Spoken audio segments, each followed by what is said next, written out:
हिंदू हृदय सम्राट बाळासाहेब ठाकरे यांना वंदन.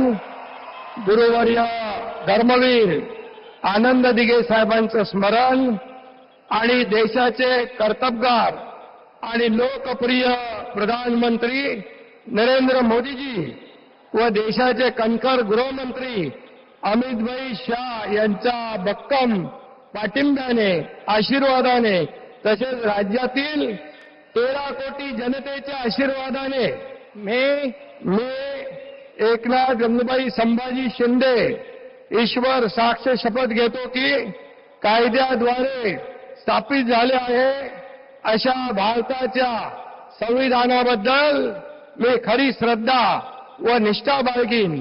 मी महाराष्ट्र राज्याचा उपमुख्यमंत्री म्हणून माझी कामे निष्ठापूर्वक व सत्सद विवेक बुद्धीने पार पाडीन.